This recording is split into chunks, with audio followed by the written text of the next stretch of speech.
Hey there, I'm glad you clicked on the video. Today we're going to be talking about fighting games. Fighting! It's been burned in the human DNA from the very beginning.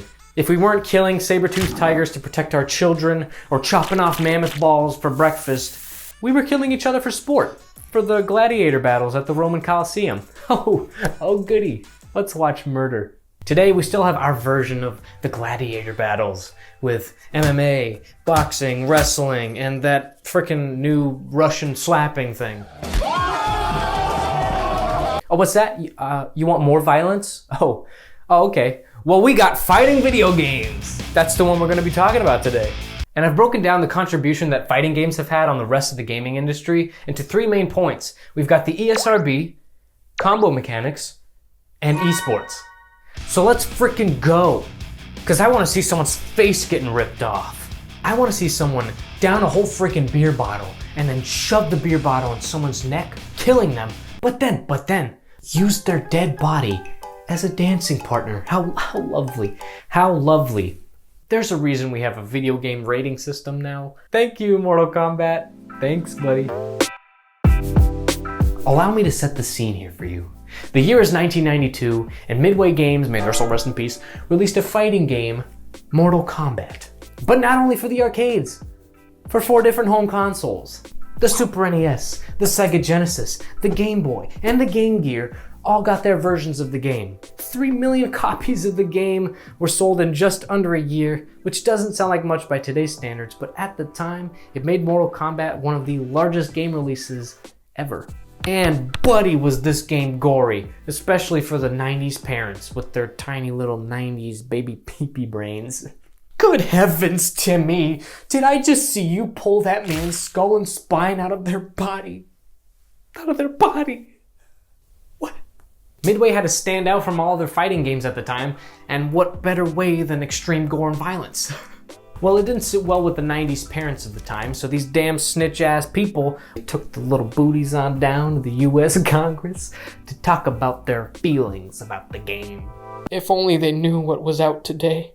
If only they knew. They'd probably pass out. Yeah, cardiac arrest, something like that. Mortal Kombat and Night Trap, another controversial game that released around the same time, were the two scapegoats for the 1993 congressional hearings. The parents' main concern for Congress was that there wasn't a universal system to rate games like there was for movies. In movies, it's easy. G, PG, PG-13, R, and then, X. Yes. The fun one.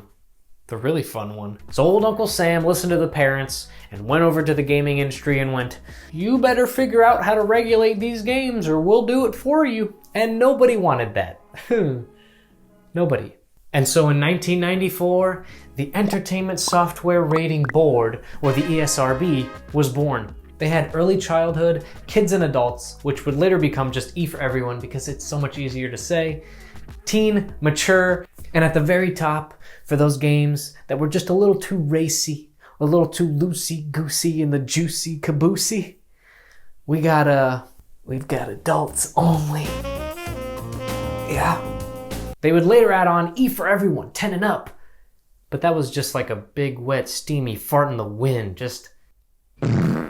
This rating is useless! So there we go, the ESRB is formed, and that basically solved every problem every parent ever had with every game ever. You fast forward 25 years and the ESRB is still around, but so is the internet. Wow, so much stuff. Nowadays, if a kid is underage and wants to play an M for Mature game, he needs only 2 things. A gift card for the digital store of his choice, and the greatest lie ever told. Yeah, I'm 120 years old. That should do it. Yes. So yes, we can all thank Mortal Kombat for the formation of the ESRB, which is a good thing, because it means that the game industry itself is self-regulated instead of having the government do it, because they would probably really suck at it. And I gotta add, I'm really glad we have the rated E for everyone 10 and up system, because if I see a 9-year-old or under playing the Lego games, oh man, I don't want to think about it. I'm thinking about it. Speaking of thinking about it, combos. You gotta think about combos. Yeah. Combos! And no, I'm not talking about your fast food meal. I'm talking about the correct button patterns and timing to hit in order to destroy your opponent's entire family tree in no time flat. Combos in the hands of a skilled player can be devastating to someone who's just hitting the same button or button mashing over and over again. The first game to implement combos is the classic Street Fighter II for the arcades in 1991. And the funniest part is the combo system came around by complete accident. That's right, it was just a game bug one of the developers found, and the team went, well, it's kind of impossible to hit these at the right time anyways, so you might as well leave it in. What's the worst that could happen?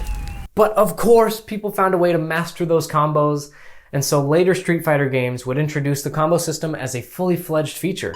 Of course, combos are an important part of our modern fighting games today, like Super Smash Bros., Tekken, Soul Calibur, Mortal Kombat, Street Fighter. The list is like Red Lobster shrimp.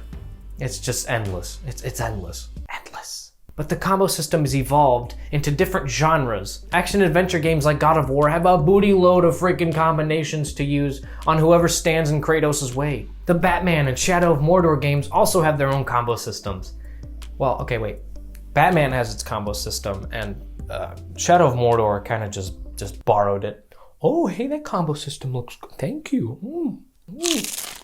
Delicious. Shit, even your grandmother playing level 645 of Candy Crush is using combos, and she's probably not even aware of it.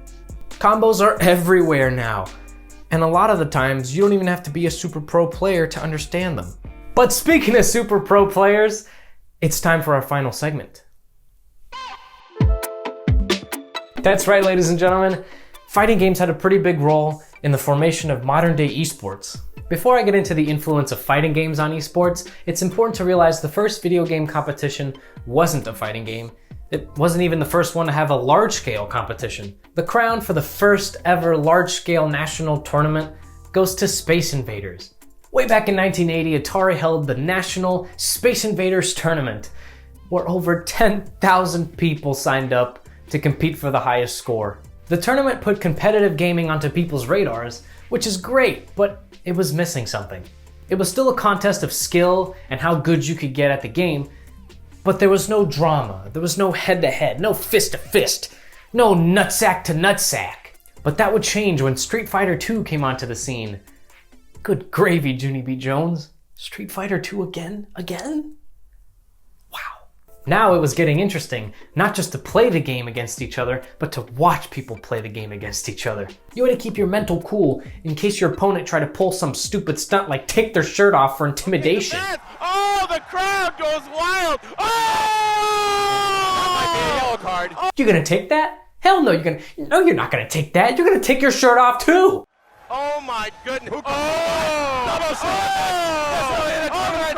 Unprecedented! You have to let people know you're gonna assert your dominance not only in the virtual world, but in the real world. Street Fighter II helped pave the way for the rest of the competitive gaming scene. It's no coincidence that entire stadiums sell out for these gaming events today. And who wouldn't want to be a part of the experience? Esports has everything real sports has. It's got trash talk. So, there's gonna come a point when you forget about what happened, and you're gonna want to come back at me. And you're gonna want to wash the taste of my dick out of your mouth. So, it's got clutch victories just as the timer runs out. Forward air him. Oh my God! And it's got these magical, one-of-a-kind moments that you simply cannot recreate. Most people have seen Evo moment number 37, but I'm still gonna play it just because it's the best example of what makes esports so great. And plus it's a fighting game video, I'd be a fool not to include this.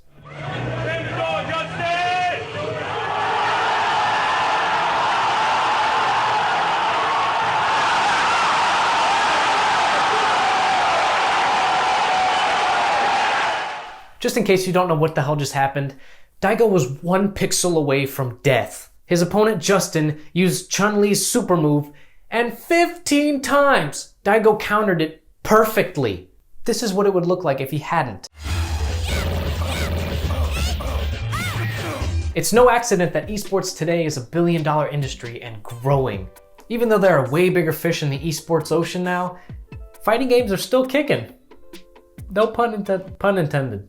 We owe a lot to the fighting game genre for laying down that groundwork for the player versus player, head-to-head competitive gaming scene that is so sensational today. At the end of the day though, every game is a fighting game, in one way or another. You can try and prove me wrong, but it doesn't matter if it's puzzles, racing, fighting, hunting, animal collecting, or the freaking Windows XP Space Cadet pinball thing. It's always a fight, whether it's with another person, with yourself, with time, or with your previous score. There's always something that you want to fight for, and that's what makes the games interesting. It's nice to know our primitive instincts haven't changed too much. At least we're figuring out ways to fight each other in the cyber world and not building an entire arena to kill each other. There's probably way less funerals and hospital visits. Maybe. Thanks for watching. I hope you e-guys and e-girls enjoyed that video. Before you go, don't forget to fist the like button. And if you really want to tickle my jimmies and put them in a jammer, just nuking the old subscribe button for me. What the hell? I'll see you guys in the next one. Peace.